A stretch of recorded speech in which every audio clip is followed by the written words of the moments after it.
What kind boy? We got Patrick CC, how the most hated 7th grader got revenge. What boy. started as a blog post that was lightly poking fun at a silly song made by a 7th grader turned dangerous when a group of internet scum Boy, she was in grade 7 when she made that fucking orchestrated song, an boy. attack known That's as crazy. Operation Black Friday. The hackers doxed Rebecca, releasing her home address, parents' work addresses, and the information for the middle school she attended, along with a copy of its calendar and a map of the campus, knowing Boy, what the fuck?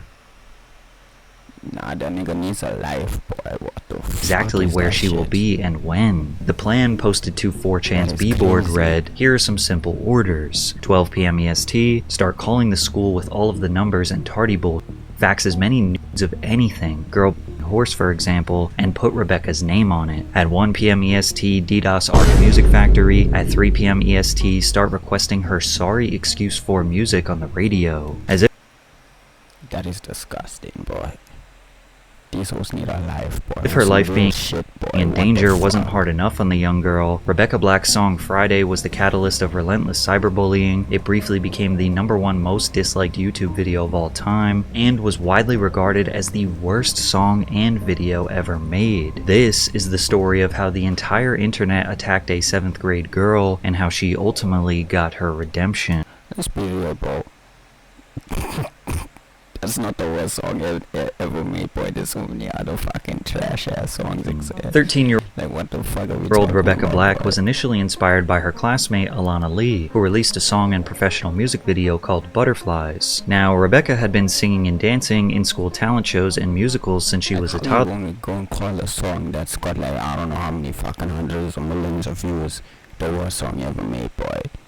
Like, the worst song ever made won't have anything, like, you know what I'm saying? Like, what are Therefore, we the talking idea about, of boy? making a music video sounded like a fun new experience. Becca went home and asked her mom if she could make one like her classmate, so they reached out to the company who produced the Butterflies video, Arc Music Factory. Arc Music was owned and operated by Patrice Wilson, who would ultimately create the viral song that turned Rebecca's life upside down. Making terrible pop songs for little girls was not Patrice's first choice as a career path. He started a record label but didn't have money to give artists for recording and marketing costs. Instead, artists would pay him using Arc Music as a gateway to the entertainment industry. For a couple $1,000s, Arc Music would write a song, get a studio, produce the song, take photos, record a video, and even submit all of that to more legitimate labels. However, Patrice soon realized his company primarily attracted one specific group: fame-hungry teenagers and their parents who could afford to risk the multi-$1,000 investment. The first audition was more like, what the heck is going on? These are all kids. We tried to go with being selective, but when you're also starting a business, we can't be too selective. Despite the young teens being his only clientele, he always managed to fit himself in the videos, whether he was just acting, singing background vocals, or rapping his own verse. It's almost like he saw Ludacris jump on Justin Bieber's song Baby, which earned over 1 billion views, peaked at #5 on the Billboard Hot 100, and sold over 10 million units, and crafted his entire business model to try to recreate that moment. Now, Rebecca's mom just wanted to support her daughter's passion, so she paid the $4,000, and Patrice seemingly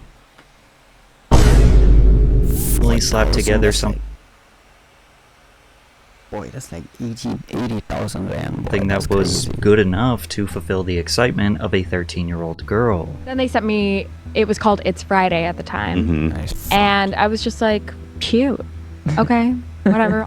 Nobody's going to see this. Like, let's run it, you know? They recorded the song, then filmed the music video at Rebecca's house with all of her real friends to make her more comfortable on camera, and Rebecca said the experience was pretty normal. It wasn't really like this big glamorous ordeal or anything like that. I had gone to Forever 21 to pick out my outfit the day before. I had invited a few of my friends. I thought that would be a lot more fun. I remember doing that performance shot, not knowing what to do with my arms. So I think if you watch the video, like I'm just standing and dancing like this for the whole time, which God. It was a fun day. Rebecca didn't hear anything back from Patrice for a few weeks after the shoot. She never got to see a rough draft or make any creative decisions on the video edit. The first time she saw the video was when it was uploaded to YouTube on February 10th, 2011. What did you think of the song and the video and everything at first? I think I was probably more concerned about like myself than Yo, this nigga looks so creepy, boy. anything. Yeah. Like I was so hyper focused on this is what I look like on camera and just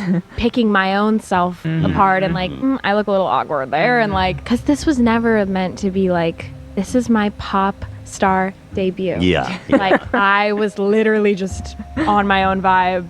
Like I didn't really consider it to be something that was going to be seen by a lot of people. So Yeah. Becca got to show her friends and classmates the video, and it just seemed like it would be a cute memory for her to look back on. The video got 4,000 views in the first 28 days, but on the 29th day, Rebecca's world was about to come crashing down. But first, a quick word from today's and everyone to Comedy Central star Tosh Pointo's blog with the title Songwriting Isn't for Everyone. At the time, the Tosh Pointo website was averaging 3.2 million visitors, which was just enough traffic to start this viral storm. The blog post was merely criticizing the song's terrible lyrics, even acknowledging that she did not write them, which was true. It was written entirely by Patrice Wilson, and to be fair, the lyrics are pretty bad. The song is essentially about an average middle school girl's life on a Friday, waking up in the morning, eating cereal for breakfast, going to the bus stop, seeing your unlicensed friends drive up to your house and not being confused by that, but rather not knowing what seat to take. Nobody wanted to admit it at the time, but the chorus was objectively catchy. Who doesn't love Friday? Who isn't looking forward to the weekend? However, the part where Patrice clearly exhausted the little creativity he did have was in the bridge where he had Rebecca sing, "Yesterday was Thursday, today it's Friday, we so excited, tomorrow is Saturday, and Sunday comes afterwards." And then of course he had to jump in to have his ludicrous moment. The Tosh blog poking fun at the lyrics was more than fair criticism. Others would not be so gracious, beginning to share some of the most hateful, vitriolic opinions about the young girl. There seemed to be a particular trend of telling her to die. 4 days after the Tosh blog post, the official video for Friday had 7 million views, stories on thousands of websites and blogs, most of them sporting negative headlines such as, "Why do we hate Rebecca Black?" Rebecca Black's bizarrely bad video, and many claiming it to be the worst video or song of all time. At that point, if you typed in worst song ever on YouTube, her video would be the first recommended. 110 million in 2 months is fucking crazy, boy. That's A few days after her explosive virality, Rebecca did an interview on the morning news and shared how harsh people were treating her. You're so fat and you'll never be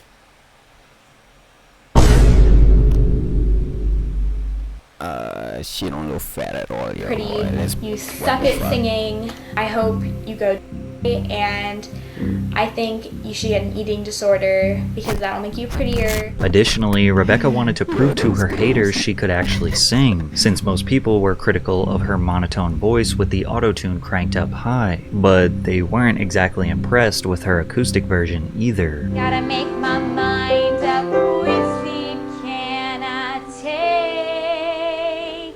It's Friday, Friday. Unfortunately for Rebecca, the mainstream coverage just attracted more negative attention, sending the song into the tens of millions of views, most of which were just spamming the dislike button. There were definitely a lot of people just trolling, using her song and likeness as nothing deeper than a meme. Even deaf people said they were grateful they couldn't hear the song. However, you could imagine for a 13-year-old girl, Twitter was wild back in the day, boy. it could often be difficult to tell the difference between harmless trolling and vitriolic bullying, especially with 4chan users doxing her and encouraging people to attack her middle school, or the countless death threats that prompted real criminal investigation. Yo, I ain't heard a single good thing about that fucking website, 4chan or whatever, bro. The bullying got so intense that her parents opted for her to be homeschooled, to which, of course, was celebrated as a victory for her online haters. It seemed like everything Rebecca did just amplified the hate. She appeared on The Tonight Show with Jay Leno, where she performed Friday for the first time. She was accused of lip-syncing when the backing track began before she even had the microphone in her hands, which is a totally normal practice for performers, but My boy, Cardi just did a fucking Rolling Loud set that just played the song. He rapped about like 3 words, but that shit was, everyone was going crazy. So Nobody Times change crazy. was giving her the benefit of the doubt. At this point, the fastest way to go viral on YouTube was to simply make fun of or parody Friday. Countless YouTubers, including Nihahiga, Bart Baker, and Dashi XP, made remixes to the song. The Annoying Orange posted a Friday parody that has almost more views than the original. Several TV shows and media outlets poked fun at Black and her viral song. Conan O'Brien had a segment on his show where he made a parody of Friday called Thursday. In a less overtly mocking tone, Fox's Glee performed the cover of Friday Conan O'Brien, the only late night show that's actually funny, boy. He don't go. in the episode Prom Queen. Just a couple weeks after going viral, her video officially surpassed Justin Bieber's Baby to become the most disliked video on YouTube. Patrice not only fulfilled his business prophecy, but he was able to one-up Bieber and Ludacris. Ironically, many celebrities were the ones who showed support for Rebecca. Fun, more fun, pom-poms. What do you think? Now, honest opinion, Chris Brown. Honest opinion honestly, of Rachel I'm Black. never a hater. Oh, it was great. I actually liked it. I'm gonna be jamming to it on Friday. Gotta get down on Friday. One of the most shocking supporters was television personality and record executive Simon Cowell, who is a ruthless music critic. Simon advised Rebecca not to listen to anyone over the age of 18. I'm being deadly serious. Whatever she's done has worked. Whether you like her or not, she's the most talked about artist in America right now. Nobody over the age of 18 should understand her or like her, so she should just do it her way. Even Lady Gaga spoke out in support of Rebecca. So what do you think about the future of fame through YouTube? I think it's fantastic. I say Rebecca Black is a genius, and anyone that's telling her she's cheesy is full of shit. However, the main criticism that seemed to be widely accepted as fair was the notion that her parents paid for her to be a star. These people must be fame-grubbing, artistically bankrupt, déclassé narcissists. It's all so tacky. It's so sad. What the fuck kind of insult is that, boy? What the fuck? Why she started speaking French? So shamefully desperate. Now, there is some nuance to be considered here. It's unfair to say Rebecca was desperate for fame, but since she was a performer since the age of 2, she did like the idea of becoming a star. I just didn't know, like, I was like a fan of you. Rebecca Black on Friday becoming a gay anthem. What the fuck am I watching? I was a fan of like Justin Bieber and like all the things happening then.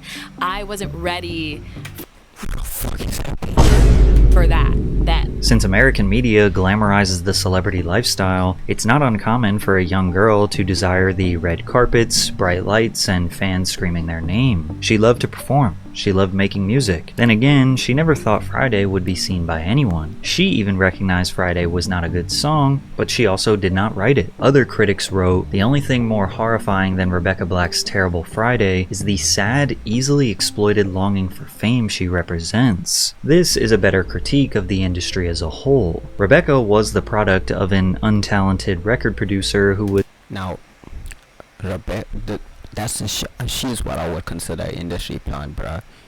Got a whole lyric, song, video, image, everything from basically a label boy. That's an industry plant. seemingly desperate for fame. It could be argued that Patrice used Rebecca and others to get himself publicity as a viral songwriter and music mogul, someone who could make your child's pop star dreams come true. He even hosted talent auditions on Good Morning America for his next star, only for it to be a commercial for his auto-tuned microphone toy. To make matters worse, Rebecca and her mother sued Arc Music Factory for copyright infringement and unlawful exploitation of publicity rights. The original agreement was that Black would own the exclusive rights to the song since they paid the recording and production costs. But then Arc Music began selling ringtones without their permission. Selling ringtones was a lucrative business in the early 2000s, generating billions of dollars annually before smartphones and streaming services took over. Customers paid anywhere from $1 to $4.99 to purchase a single ringtone. Since you are fucking out your mind, boy. You are fucking Rebecca was meant to own the rights to the song, all of the profits should have been going to her, but they weren't. According to an assessment made by 24K a week back then, boy.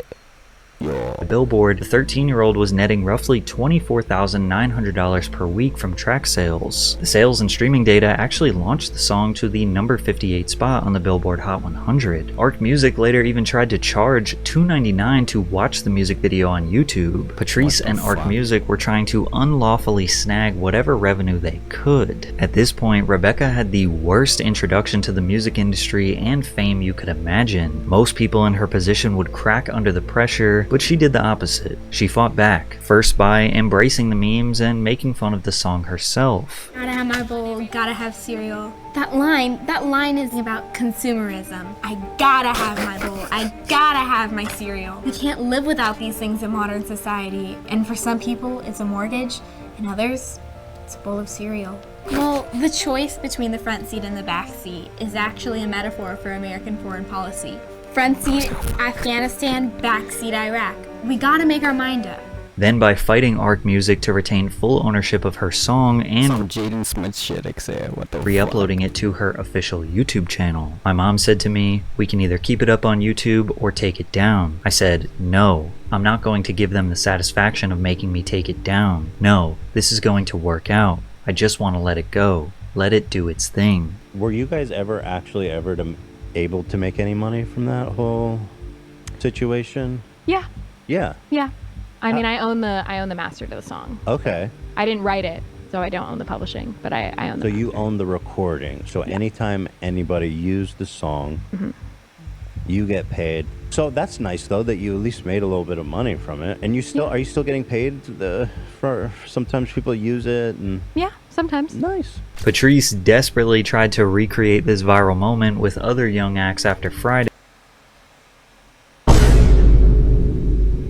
Grown ass motherfucker, boy. You still getting paid Really tried to recreate this viral grown ass motherfucker, boy. moment with other young acts after Friday, but failed miserably. Rebecca then started posting YouTube videos consistently, building a real fan base of people who understood that she was just a normal girl who got stuck in an unfortunate situation. I think I don't want to have to look back when I'm older and think wow, I wasted all the time being young, being unhappy. She was even invited to star in Katy Perry's music video for her hit song, Last Friday Night. She continued to release singles, but none of which matched the success of Friday, with fans believing that her debut was what caused the lack of support. If this was pushed by Disney, it would have been loved. In 2013, Rebecca teamed up with YouTuber Dave Days to release a song titled Saturday, peaking at number 55 on the Billboard Hot 100. Some felt this was a positive way for her to jab back and embrace the jokes. However, others looked at this as a mere desperate attempt to gain attention, which resulted in more memes and a resurgence in bullying. And as a result, she finally decided it was time to step away. So there came a point where everybody that I was working with, management, all of that, I let go of all of them, and I just stopped. My parents and I agreed I'm going to go back to high school. Yet again, Rebecca had the foresight to recognize how this was all not going to play out in her favor. People feeling sorry for you is not a good way to build a fan base, nor can you just jam music down people's throats. So instead of continuing to do that, she spent time figuring out how to write her own music and put in the 10,000 hours to discover her inner artist. Just as I started to grow into adolescent version of me, music became the thing that really changed my life and saved my life in a lot of ways, and that was something that I knew I had to dive into myself without other opinions. So when I graduated high school, I moved up and I just started writing, and I wrote a lot of bad songs, a lot. I had to go through that in order to really learn the repetition, and also learn that if I'm ever gonna do this in a way that is meaningful and good, I have to trust that I have something to say, which is artist 101. She re-entered the game with a significant social media following, who remained open-minded towards her new music. In the summer of 2016, Rebecca released the song titled The Great Divide, her first release of new material in almost 3 years. It reached number 23 on the US dance charts, but that would unfortunately be her last song to make the charts. Every year since 2016, she kept her foot on the gas, dropping multiple songs per year and experimenting experimenting with various genres, refusing to give up on this dream. Then, in a dramatic twist of fate, the very song that once destroyed her, she was able to rewrite its history and catapult a resurgence in her career. In 2021, to commemorate the 10th anniversary of her infamous debut, Rebecca Black released a hyperpop remix of Friday, produced by Dylan Brady of 100 gecs and featuring eclectic artists such as Dorian Electra, Big Freedia, and 303. The track was reimagined to a frenetic symphony of glitchy beats and warped vocals. The music video is a kaleidoscopic explosion of Y2K aesthetics with futuristic elements. She was also able to get herself a web redemption from Daniel Tosh, the man who arguably caused this virality in the first place. Do you blame me for making people aware of the video? Or do you give us credit for making it? I do give you credit. Or you give us credit for all the it. time. We were obviously, let's not, we weren't like, oh my God, this is the greatest song in the world. We were like, look at this. This is insanity. I mean, it was a little bit insane. I mean, some of the lyrics are silly. Yeah. Her debut studio album, Let Her Burn, received generally favorable reviews, solidifying her Shout out to Tosh.0 for fucking being real and like actually place in the hyperpop realm. She did it.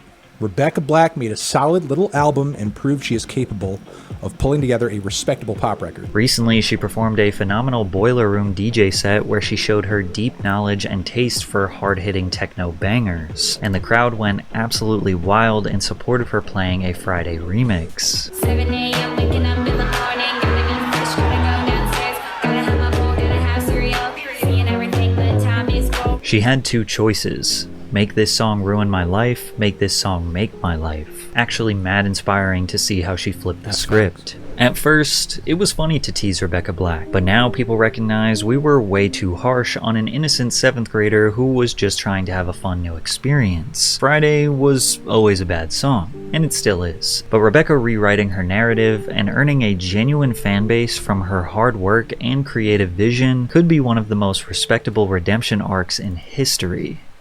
Hey, shout out to Pat. What? Oh, speed. Shout out to Patrick CC for the video, bro.